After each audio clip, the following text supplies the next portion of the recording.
Here's a psychology fact most people aren't ready to hear. The harder you try to be liked, the less seriously people take you. And the worst part? You usually don't notice it happening until you're already exhausted, resentful, and wondering why no one ever shows up for you the way you show up for them. Today, we're breaking down why people-pleasing feels safe, why it slowly destroys your confidence, and how psychology explains the moment people stop respecting you, even when you're doing everything right. Setting the conflict. What's really going on? Psychologists often describe this pattern as approval-seeking behavior, or more casually, people-pleasing. On the surface, it looks harmless. You're kind, you're helpful, you're agreeable, you don't want conflict, you don't want to disappoint anyone. But underneath that behavior is something much deeper. Because people-pleasing doesn't come from kindness. It comes from fear. Fear of rejection, fear of being disliked, fear that if you stop being useful, agreeable, or easy to deal with, you'll be abandoned. And once your brain connects approval with safety, it will do anything to keep that approval, even if it means sacrificing your own needs. Why this gets worse over time. But here's where it gets worse, and this part surprises most people. The more you people-please, the more you train others to expect it. Not consciously, not maliciously, but psychologically. Every time you say yes when you want to say no,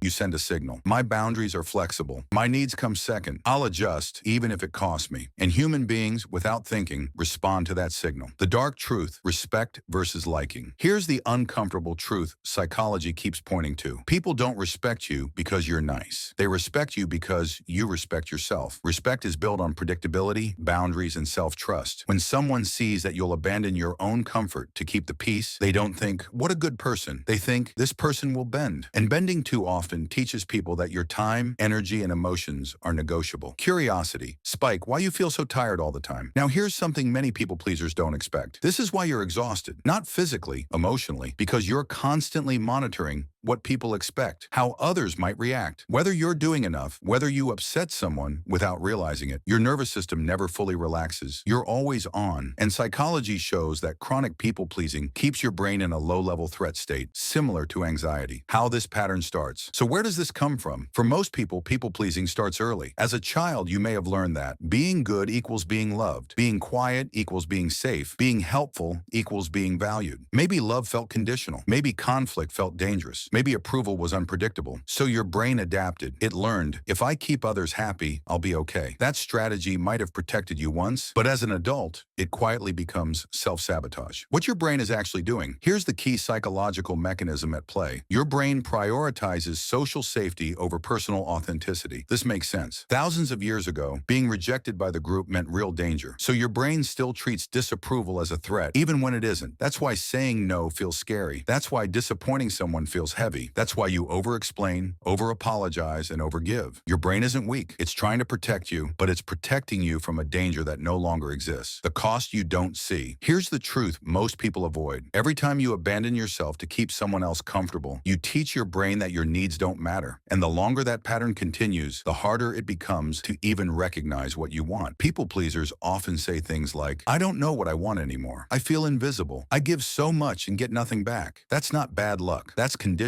Why people start taking you for granted. Let's talk about something uncomfortable but important. Most people aren't intentionally exploiting you.